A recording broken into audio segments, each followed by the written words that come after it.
What up, Lime Squared? What's on your mind? Um, First of all, Lime, let me thank you for that walking film that you took. That was fun. And I watched your video too about you find that you're not subscribed to somebody. That's been happening to me my entire life in YouTube. It's quite bizarre. I wonder if there isn't some sort of intention to occasionally break up connections to see if they'll reestablish. You know, I think, like, I don't put it past Google to not try to study every aspect of our behavior. Like how long, because for instance, like people on my main page that I've had links to their page there forever, I've been unlinked to them in the past. And it almost strikes me as some sort of psychological study. How long would it take me to figure out that Pangu, I'm no longer subscribed to Pangu? But anyway, about grief. And I'm afraid my response might be a little disappointing because being an introvert, especially talking about grief, cultural grief, or grief that's shared by a large amount of people, I often find that I'll just tell you. I mean, I'll tell you. Like, there's a tradition, a Native American tradition of not getting a whole lot of eye contact with people, and also, you know, waiting until you're absolutely sure they're done communicating, or that they're waiting for you to start speaking. And I feel for me, that's the case with grief. I don't want to feel it in a group. Someone else's grief can affect mine. You watch a movie and you watch something sad happen, and there's some music and you're watching the characters react and they'll cry, and some of them are crying silently, some of them are crying openly, some of them are hugging others. Basically, they're trying to trigger you with all the ways that they could think to do it, to respond to the setting they've put out. And so, but this is, to me, I mean, that doesn't seem necessarily like manipulation. That seems to me like a representation of what's really like in real life. For instance, 9/11, when I was at work and the news reports started coming in of what was happening, I went with a bunch of co-workers to the bar to watch it on television.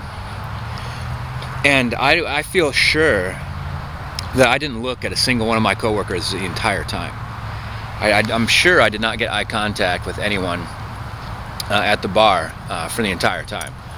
I bet you anything, when I said goodbye, I stood up and walked right out. I probably said goodbye over my shoulder.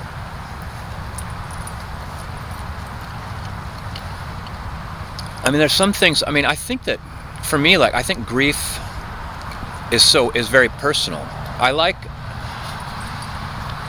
to share joy, because sometimes sharing joy is like sharing a meal that everybody cooks.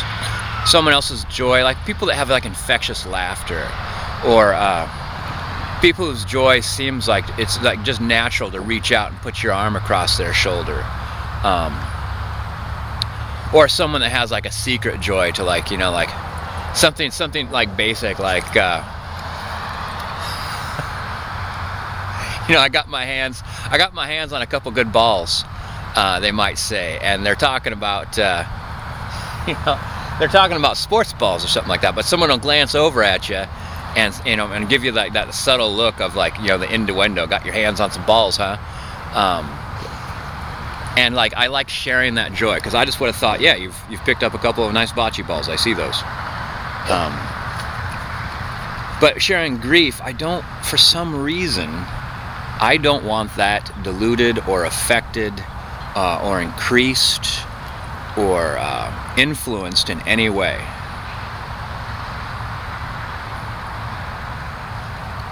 I most often, like, I think, express sadness by myself, and sometimes, like, I'll even sometimes I'll even trigger it. You know, I'll watch a sad movie, because sometimes I think, like, if different things are bothering me, I guess if anyone's going to manipulate my emotions, it's going to be me. So like if something upsetting happened in my life, I'll go watch Fiddler on the Roof and I'll cry about Reptivia's family and the plight of his people. And I'll sympathize with him wanting things to be the way he's used to. And you know, his knowing that you have to, in a way, embrace change, but it's gonna be hard. And that kind of sums up a lot of times the different things that I'm feeling. So, oh, anything else about grief? Oh, happy birthday, by the way. You said that you might want a call out for your birthday, and the only call outs I give are malt liquor call outs. So Lime, you're gonna have to tell me if you're prepared to accept a malt liquor call out. I don't want to give a malt liquor call out if someone doesn't think that they have a chance of drinking a 40 and 10, or if your idea of a call out might be different than mine. You might think, oh, I thought you might call me out to talk about something. No, I only call people out to drink malt liquor. All right, Lime, thanks for the inspiration. I don't think I've ever talked about that quite like that before, so I appreciate the inspiration. I'm glad I asked. Every time I ask for one of these things, like a call out for topics or ideas, or questions, I always think, why don't I do this more often? But then I don't do it more often. All right, Lime, I'll see you in the tubes.